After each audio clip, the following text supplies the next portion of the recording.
You believe in evil. Yes. I believe that there are destructive forces, but when you add rage to that, that becomes evil.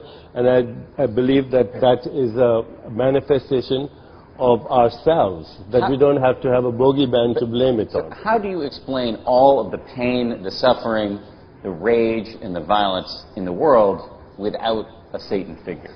You explain it because of ignorance, the fact that we think of ourselves as separate from each other, the fact that we identify ourselves with our race, with our religion, with our culture, and that's our limited identity, that we don't understand that there's a deeper humanity where we are all inseparable from each other, that we have an experience of love and compassion that is authentic, that we realize that there's no me without you. When I can see myself in you, no matter how evil you are, then I have a deeper understanding of you as well. You know, the divine and the diabolical are different faces of the infinite. Their will, it's the divine feeling ill. So, let me get a response from you two on that. The notion that what's at the source of our suffering is ignorance, as opposed to use Deepak's term, an external boogeyman. He also said that there are more wars and death than ever, at the same time that he would say that there is greater enlightenment, evolution, and education than ever, and how higher consciousness could lead to higher evil then is contradictory in his own system.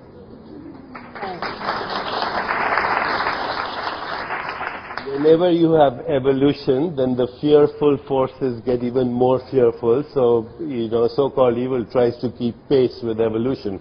But evolution is always ahead of entropy. Otherwise we wouldn't have evolution.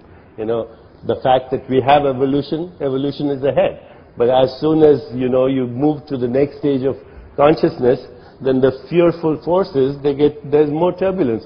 When there's a phase transition in thinking, then people whose primitive beliefs are threatened, they become even more fearful and therefore more destructive. But you talk about fear more than anything else. Love and compassion and unity, and keep demeaning people by calling them primitive. I don't know how those work together. I think, you know, we have to understand that there are different levels of understanding. I'm not calling them evil. I'm calling them primitive. And you don't think that's a bit pretentious? I think Deepak is here, and then others are here, and rednecks are down at the bottom. You're putting all your faith in that book, which was written 5,000 years ago. I put my faith in the man that this book tells the story of. You put your faith in the English version of the man who tells the story.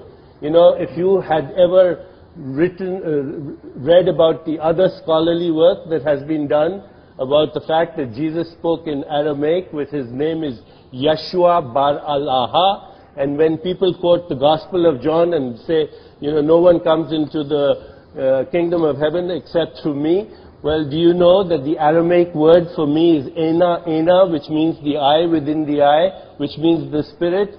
When Jesus is talking to the crowd in the Gospel of John, when people start to stone him, and he says, many good works have I shown you, for which of these do you stone me? And they say, we stone you not for a good work that you do, we stone you for blasphemy, because you being a man, call yourself a god. And what does Jesus do? He quotes from the scripture, Old Testament, goes back to the time of King David, speaks from the song of Asaph, which was written 1,000 years before him. He says, is it not written in your law that you are gods? If it can be said of those to whom the word, the logos, the knowledge of God came, the consciousness of God came, that they are gods, then why do you say I blaspheme? And if you go back to the Hebrew, the word God means ruler and those in authority, not divinity. You can pull out the Aramaic and you're ignoring the Hebrew back in Psalms. He doesn't say we're divine. He says we have authority and we're rulers and we're responsible for the decisions we make. Does he not say elsewhere, all things that I do, you can do and more? Does he not say I and the Father are one? I am in you, you are in me. Does he not say abide in me as I abide in you? What does it mean to abide in you? It means that God puts His Spirit within us, not that we're part of the karmic consciousness. I still see two, creator, creation. and by God coming for me, giving me His Spirit, that connects me to Him through Jesus, but that does not make me God. And what of all the people in the world who never heard of Jesus? Are they damned forever?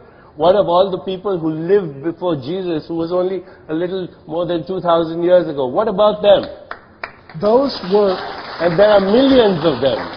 Two things. One, ultimately, there was anticipation more than 2,000 years ago for the coming of Jesus. The Jews had a clear concept of the Messiah. Secondly, it is God who saves. Unlike your system, where there is no one outside of the system, my God comes into the system and He saves. And He could save anyone He likes. He could save people anywhere, anytime, and God is gracious and loving, so I trust God to do what is best. Okay, by the way, I don't have a system. I have only found one philosophy. Well, for a guy with higher consciousness, I want to seek the company of those. I want to seek the company of those who are looking for the truth, but I want to run away from those who have found it. Well, Jesus said He was the truth, and that's what I'm looking for. Okay, one last question from me, and this is for Annie. Annie, how do you conceive of the devil, of Satan? Is it, as we see in the cartoons, a red guy with horns? Is it an impersonal force? In your mind, how do you view Satan? I don't think of him as the man with the horns or the weird gargoyle face or anything like that. My experience personally, I never saw his face. I saw demons, and I don't even want to tell you what they look like. I was held down by demons at night, raped by them. I know this might sound crazy to some of you, but it really happened, and it happens to a lot of the women in the sex industry. When you sleep with a lot of men, you pull a lot of the things that are in their lives, which is, debauchery, because they're searching for a woman and paying for sex, and it's against what God believes in, because ultimately, God doesn't hate sex. He loves sex. He wants us to be in a consecrated relationship with someone, marriage, okay, just like our relationship with Him. He wants us to be true to Him. And when we go outside of the context of marriage, we end up bringing all kinds of bad things like adultery, diseases happen with sex. So when a woman sleeps with a man for money, or even not for money, and she sleeps around and becomes promiscuous, she ends up picking up a lot of the bad things that the men are asking her for.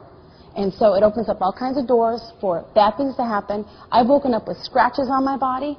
I've had the worst experience. When you say you've been held down, I'm sorry to interrupt, but when you say you were held down by demons, yes. Do you mean actual supernatural beings or demons? Yes, I could not physically see them though. I was held down, I could not move. And I could not see anything. But when I was... And were these their clients? No, no, there was nobody in the room. I was by myself. It's impossible. But I actually had men choke me. And then when I came to, I saw red eyes and black faces. And I didn't recognize the person that was choking me. Didn't know where I was, and I know I do believe that part of your brain does get damaged from being choked. But how do you explain the face? How do you explain the nasty feeling that you have, and the death feeling, and the feeling that you're getting pulled into hell? That is not created. That is something by yourself. That is something that gets brought into you because there's devils and demons attacking you.